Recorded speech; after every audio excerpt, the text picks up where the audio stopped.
Assalamualaikum warahmatullahi wabarakatuh. Langkung ti payun hayu urang sasarengan manjatkeun puji sinareng syukur ka kersaning Gusti Allah Subhanahu wa taala anu parantos masihan nikmat sehat jasmani sareng rohani. Teu hilap shalawat sareng salam mugi tetep ngocor ka junjunan urang Nabi Muhammad sallallahu alaihi wasallam, ka keluargina sareng sahabatna, teu hilap oge ka urang sadaya salaku umatna sampai akhir zaman. Amin ya robbal alamin. Saderek sadaya nu dipikahormat, abdi cumarios di dieu bade ngawartoskeun hayu make basa Sunda anu leres. Duh, kacidahan jakalna upami basa urang dugi ka teu diperhatoskeun deui ku urang. Bade kumaha anak incu urang basa Sundana deet pisan. Komo mun sampe teu tiasa ngomong Sunda, teu bisa ngabedakeun antara basa Sunda lemes sareng basa Sunda kaku. Atuh basa Sunda teh kariwaasna wae, kari sajarah di Jawa Barat.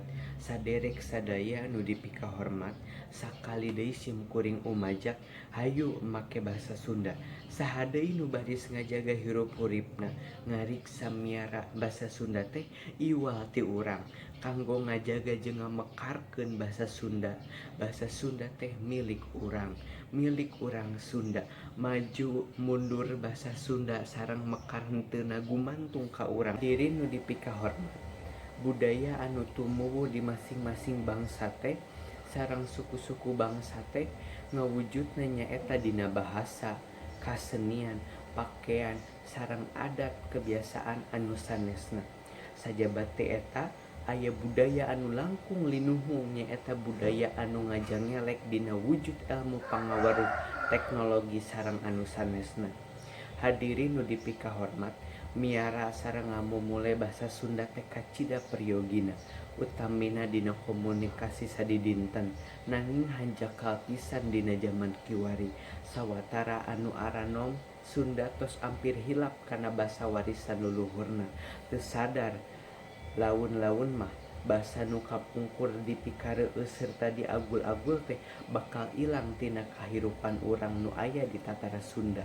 Seueur jalmi Sunda nu kira ngahargaan kana basana sorangan atanapi teu tiasa ngalarapkeun. Diri nu dipikahormat, nya kawajiban urang sadaya ayeuna miara ngajaga ngariksa basa Sunda. Urang sing wano sing kenal kana budaya urang, kana basa Sunda. Urang kudu rancingeus bisi aya batur anu ngaruksak kana basa Sunda, anu nyarita ku basa Sunda tapi teu puguh alang ujurna. Saderek nu dipikahormat, basa Sunda sareng budaya Sunda teh mangrupikeun hiji hal anu raket pisan hubunganna anu teu tiasa dipisahkeun, jadi sewang-sewangan. Lamun urang nyaritakeun basa Sunda, hartina urang nyaritakeun budaya Sunda. Sanajan negara netepkeun basa Indonesia jadi basa negara, basa daerah tetap dipiara jeung dimekarkeun ku negara. Tapi eta teh lain tanggung jawab negara atawa pamarentah hungkul. Rakyatna oge kudu tanggung jawab. Salah sahiji cara pikeun nanjeurkeun kabudayaan ngagunakeun basa Sunda nyaeta babakuna mah ka urang para rumaja. Saderek sadaya nu dipikahormat, lamun ku urang dibandingkeun dina kahirupan sapopoe, katingalina para rumaja ayeuna loba nu kurang wano kana basa Sunda. Salah sahiji sabab nu matak rumaja ayeuna asa kurang reueus kana basa Sunda nyaeta ayana anggapan yen basa Sunda teh hese diulik, hese dilarapkeunana dina kahirupan sapopoe. Dina kasempatan ieu hayu urang babarengan miara basa Sunda jeung ngagunakeun basa Sunda anu leres. Nya rumaja ayeuna nu boga tanggung jawab pikeun ngamumulena. Saderek sadaya nu dipikahormat, rupina mung sakitu anu tiasa abdi tepikeun. Hapunten anu kasuhun pami aya cariosan anu kirang marenah. Hatur nuhun kasadayana.